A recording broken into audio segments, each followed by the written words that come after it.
Bonjour à tous, bienvenue sur ce nouveau module de e-learning qui traite du dossier implantaire.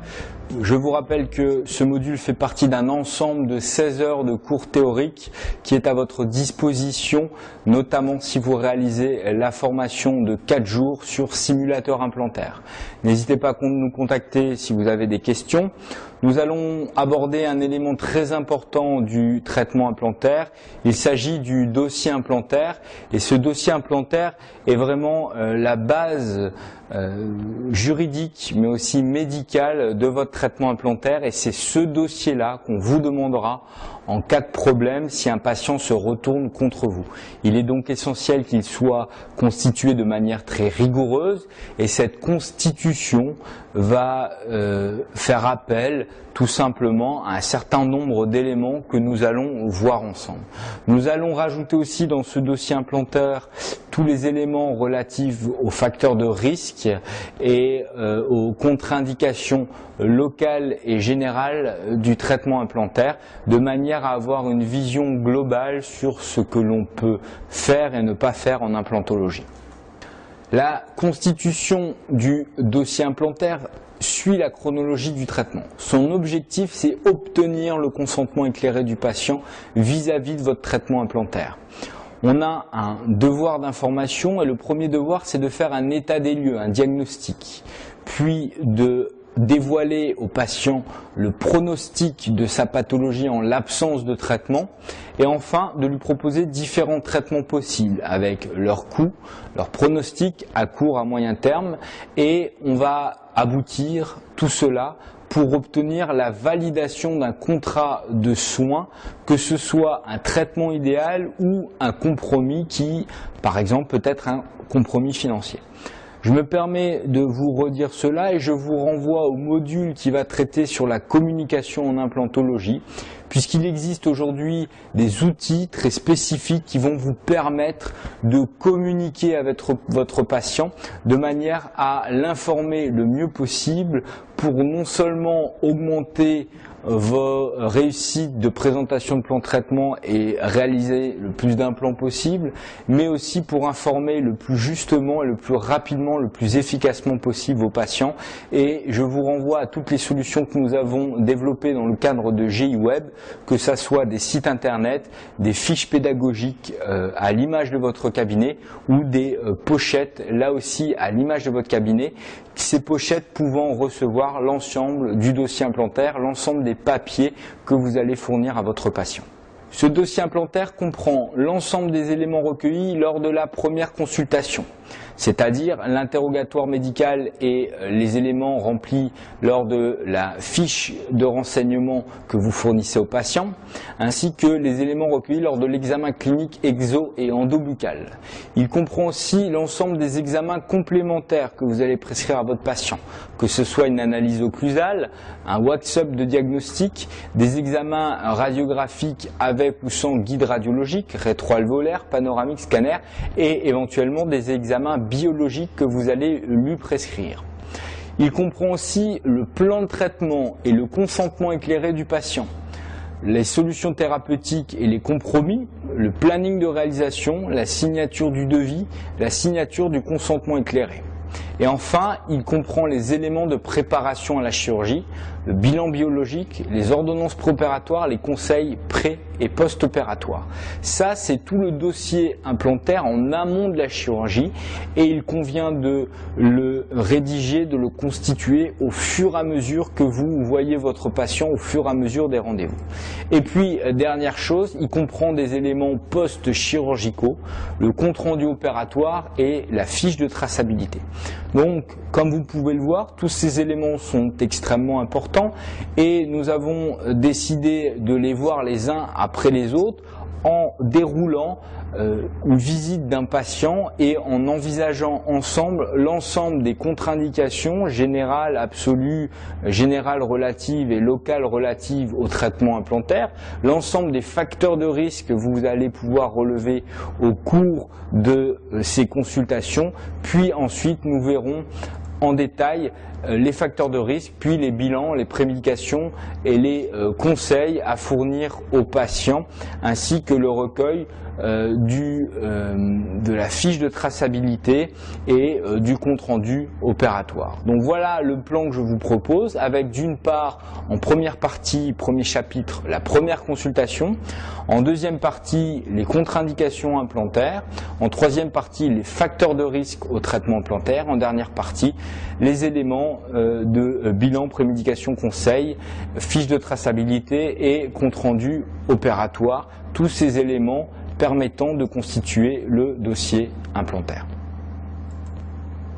La première consultation, l'élément à remplir avant la première consultation directement dans la salle d'attente, c'est la fiche de renseignement. Il est important d'avoir une fiche de renseignement signée et à jour. Si c'est un patient que vous suivez depuis X années et que la dernière fois qu'il a rempli une fiche de renseignement, ça remonte à 15 ans, je vous conseille vivement, si vous envisagez un traitement implantaire, de lui faire à nouveau remplir une fiche de renseignement. Une fois que le patient s'installe à votre bureau, il est important de noter la demande du patient et son motif de consultation. L'identification de la demande du patient est un facteur essentiel dans la réussite de la thérapeutique. Cette identification peut être plus ou moins poussée dans le cadre d'une demande esthétique ou fonctionnelle particulière. À vous de prendre le temps de recueillir cette demande pour savoir exactement quels sont les objectifs du patient pour que votre traitement réponde à ces objectifs. Cette approche permet d'obtenir plus d'informations, de s'assurer de la collaboration du patient au cours du traitement et de définir les exigences esthétiques et fonctionnelles précises du patient. Lors de l'interrogatoire médical, on va reprendre les éléments concernant l'état général du patient, que ce soit sur le plan physiologique, pathologique ou psychologique, et on peut éventuellement prescrire un bilan biologique en fonction de ses antécédents. Les objectifs, c'est 1, identifier les contre-indications absolues relatives générales, et 2, d'identifier les facteurs de risque. Et nous allons voir les éléments dont il convient de regarder et les éléments qui vont constituer à la fois des contre-indications et des facteurs de risque. En ce qui concerne le contexte général, les contre-indications de la chirurgie implantaire sont identiques à celles de toute chirurgie buccale et les facteurs de risque ne sont pas des contre-indications à l'implantologie mais vont nécessiter des prises en charge particulières. En ce qui concerne maintenant, toujours dans le cadre de cette première consultation, ça constitue toujours le dossier implantaire, c'est l'examen clinique. Cet examen clinique, il va commencer par l'examen exobuccal loco-régional. Vous asseyez le patient à votre fauteuil et vous allez commencer par une palpation des aires ganglionnaires. Vous allez regarder l'ouverture directe du patient ou... Vous allez faire une observation directe du patient ou bien réaliser des photographies. Vous allez le regarder de face, de profil. Vous allez faire à la fois une inspection et une palpation. Et 2 éléments sont essentiels à prendre en compte, la ligne du sourire et l'ouverture buccale dans son trajet et son amplitude. L'ouverture buccale est importante car vous allez avoir besoin pour poser un implant d'avoir un accès à cette ouverture, à cette bouche pour vos instruments.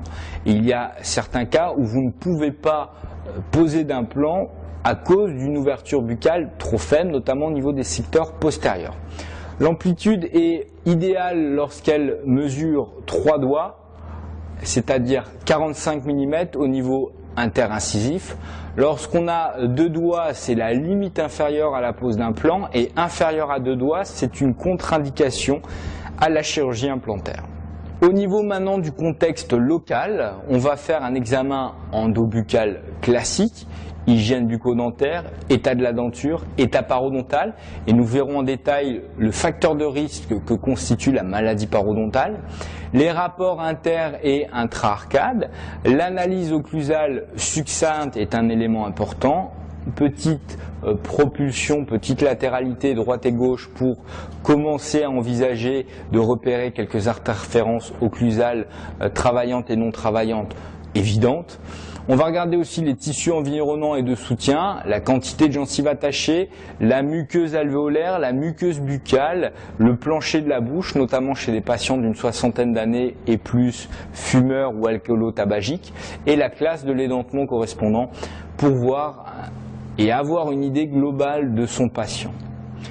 D'un point de vue local aussi, ce qui est intéressant de voir, et d'un point de vue plus spécifiquement implantaire, c'est l'espace mésiodistal disponible au niveau des sites édentés. Et il faut au moins un espace mésiodistal de 6 à 7 mm pour pouvoir poser un implant dans de bonnes conditions.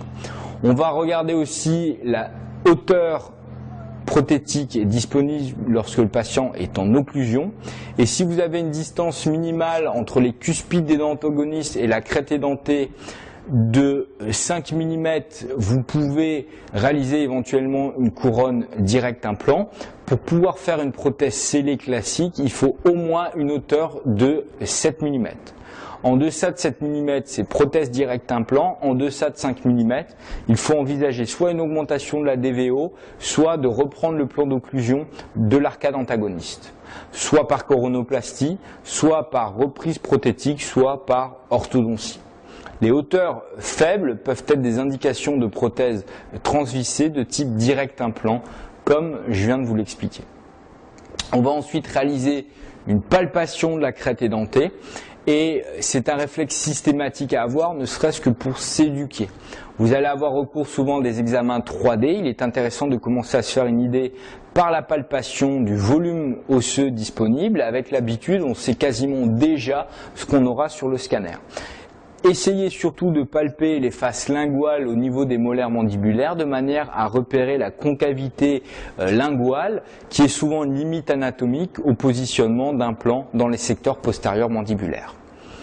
C'est important surtout de voir l'épaisseur disponible et donc de rechercher des concavités.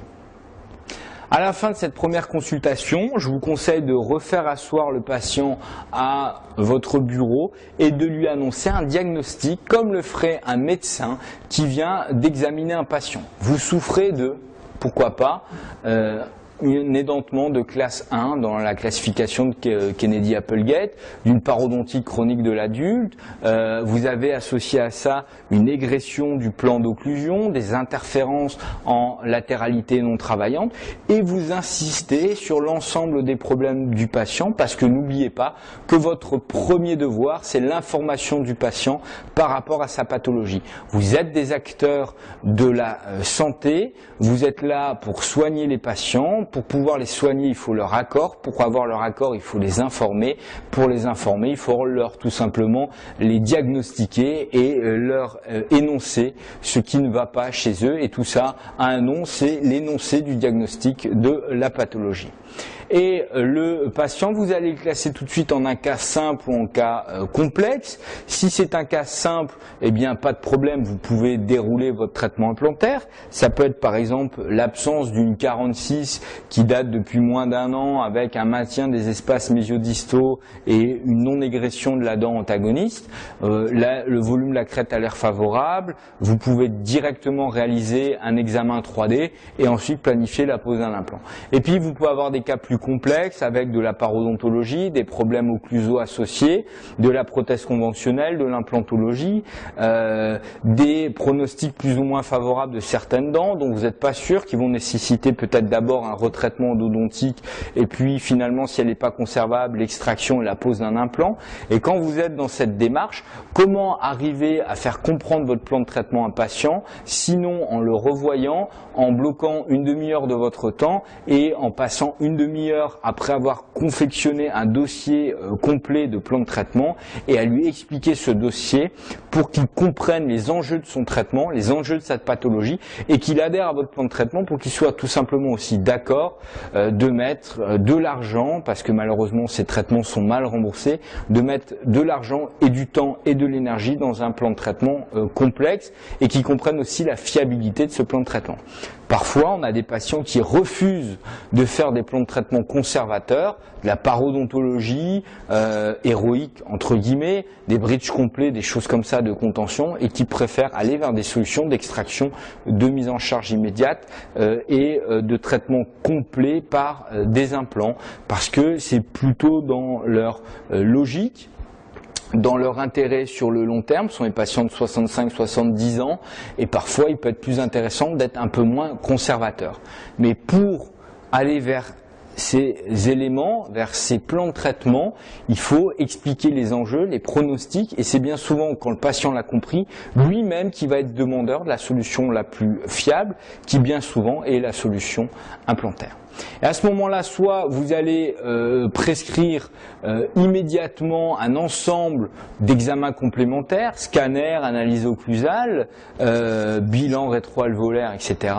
Soit, si ces examens peuvent être onéreux, vous allez faire cette prescription après la présentation d'un premier plan de traitement qui va donc nécessiter un rendez-vous particulier.